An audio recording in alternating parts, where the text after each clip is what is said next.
Time now for the ridiculous. Tim, tonight we're adding the nutty airline executive. Now allow me to explain. A woman named Heather Cho, Korean Air's vice president for cabin service, and wait for it, daughter of the airline's chairman, was recently a passenger on a Korean Air flight scheduled to go from New York to South Korea. Now the plane pushed back from the gate and was just minutes from takeoff at JFK when Ms. Cho was affronted in a way that's really quite unimaginable. Truly appalling, if you ask me. Now brace yourselves. I hope you can handle this. She was served macadamia nuts in a bag instead of on a plate. I'm serious. I'm not making this up. Macadamia nuts in a bag, not on a plate. Now, I can keep repeating it for you, but it will not sound any less insane. Ms. Cho's reaction to this unforgivable breakdown in first-class service, well, like any executive who cares about her customers and employees, Ms. Cho forced the plane to return to the gate where she had the head of the cabin crew kicked off. And let's just pause a second and break this down, because before you start yelling at me on Twitter saying I don't know anything about VIP air travel, let me remind you that just this week I was the third biggest celebrity on a flight from Washington to New York, right after Prince William and that monkey who looks like Larry King. I love that monkey. Anyway, sadly the monkey actually wasn't on the flight, nor was Larry King, who I'd like to see. I miss him. Anyway, I digress.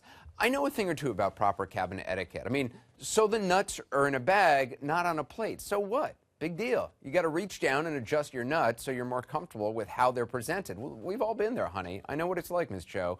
There's actually a range of acceptable reactions that Ms. Cho could have had, none of which would have resulted in the employee being kicked off the plane. Option one, something I like to call the murder she wrote reaction.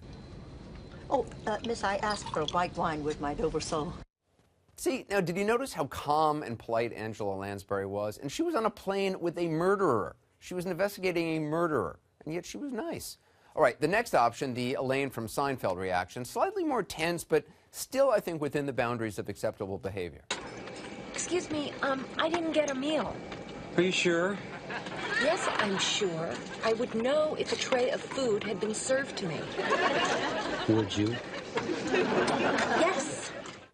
And yeah, that was Jim J. Bullock as the flight attendant. Again, I digress. But look, I get it. Sometimes something is so offensive, so unthinkable, like macadamia nuts in a bag instead of on a plate, that you need a third option, a way to blow off some steam. I have had it with these snakes on this plane.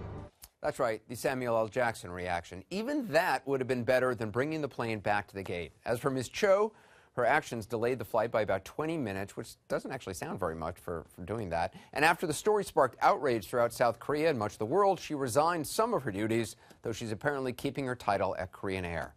Whatever her future, she'll always have a first-class seat and plenty of bagged macadamia nuts on the ridiculous.